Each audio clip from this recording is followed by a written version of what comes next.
Hi, boys and girls. We are here now with The Mouse and the Motorcycle, Chapter 2. I hope that you enjoyed the first chapter. And if you remember, we left off with Keith and his family staying at a hotel. And the mom didn't like the hotel very much. She thought it was dirty and gross and icky, and she was sure there were mice there. And the dad and the bellboy were like, no, no, there's no mice here. Well, Keith was hoping there was going to be a mouse.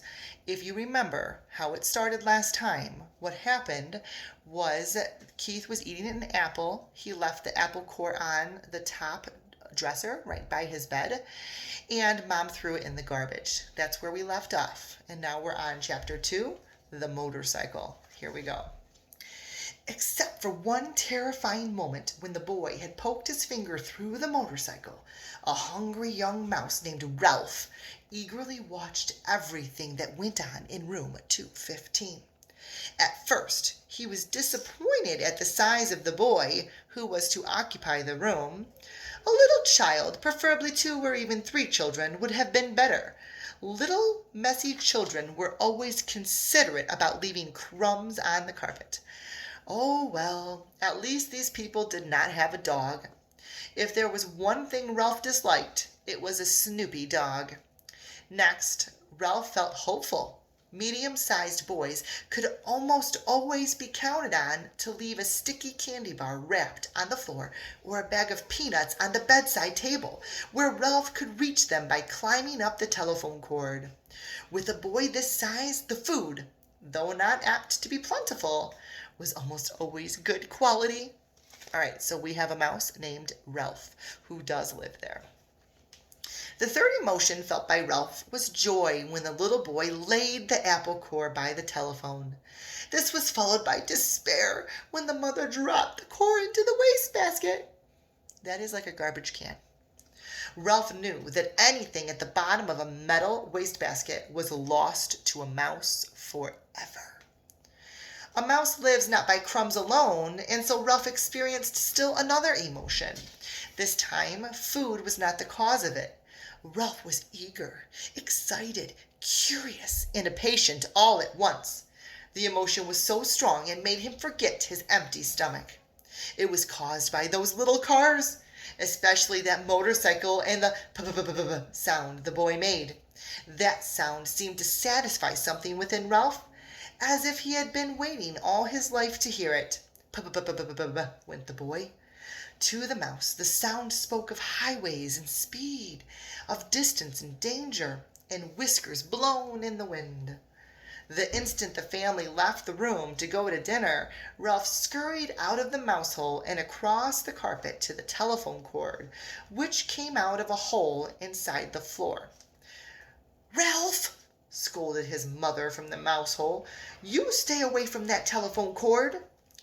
Ralph's mother was a great worrier. She worried because their hotel was old and run down, and because so many rooms were often empty, with nobody there for crumbs to be left behind. She worried about the rumor that the hotel would be torn down when the new highway came through. She worried about her children finding aspirin tablets.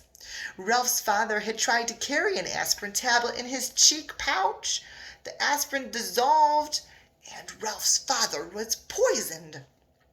Since then, no member of the family would think of touching an aspirin tablet. But this did not stop Ralph's mother from worrying. Most of all, Ralph's mother worried about Ralph. She worried because he was a reckless mouse who stayed out late in the daytime when he should have been home safe in bed. She worried when Ralph climbed the curtain to sit on the window sill to watch the chipmunk in the pine trees outside and the cars in the parking lot below. She worried because Ralph wanted to go exploring down the hall instead of traveling under the floorboards like a sensible mouse. Heaven only knew what danger he might find in the hall. Maids, bellboys, perhaps even cats. Or what was worse, vacuum cleaners. Ralph's mother had a horror of vacuum cleaners. Now, why would a mouse be worried of a vacuum cleaner? What could happen with a vacuum cleaner? If you said it could suck him up, you are right. Ralph, who was used to his mom worrying, got a good running start and was already halfway up the telephone cord. "Remember your Uncle Victor," his mother called after him. Ralph seemed to not hear. He climbed down the cord of the telephone, jumped down, and ran around to the row of cars. There it was on the end, the motorcycle. Ralph stared at it and then walked over and kicked a tire. Close up to the motorcycle looked even better than expected. It was new and shiny and had a good set of tires. Ralph walked all the way around examining the pair of mufflers, the engine, the clutches. It even had a little license plate. "Boy," said Ralph, "oh boy, oh boy, oh boy." Feeling that this was an important moment in his life, he took hold of the hand grips. They felt good and solid beneath his paws. Yes, this motorcycle was a good machine, all right. He could tell by the feel. Ralph threw a leg over the motorcycle and sat on the plastic seat. He even bounced up and down. The seat was curvy just right for a mouse. But how to start the motorcycle? Ralph didn't know. And even if he did know how to start it, he couldn't do much writing up here on the bedside table. He considered pushing the motorcycle off onto the floor, but he didn't want to risk damaging such a valuable machine. Ralph bounced up and down on the seat a couple more times and looked around for some way to start the motorcycle. He pulled at a lever or two. Nothing happened. Then a terrible thought came. This must be a toy. So it might be backwards on your screen, but there's a mouse with the motorcycle. Maybe it didn't run at all. Ralph, who had many children in room 215, had picked up a lot of information about toys. He had seen a boy from Cedar Rapids throw his model airplane on the floor because he couldn't make its plane parts fit and work properly. A little girl burst into tears and ran sobbing to her mother when her doll's arm came out of its socket. And then there was that nice boy, the potato chip boy, who stamped his foot because the batteries of his car fell out. But this toy could not be like all those other toys. It looked too perfect with its wire spokes on its wheels. It would not be right if it didn't run. It would not be fair. A motorcycle that looked as real as this one, it just had to run. The secret of making it run must be perfectly simple if only Ralph had someone to show him what it was. Ralph was not satisfied just sitting on the motorcycle. Ralph craved action. After all, what was a motorcycle for if it wasn't action? Who needed motorcycle riding lessons? Not Ralph. He tried pushing himself along with his feet. This was not nearly fast enough, but it was better than nothing. He moved his feet faster along the tabletop and then lifted them up while he coasted. Feeling braver, he bent low over the handlebars and worked his feet still faster towards the edge of the bedside table.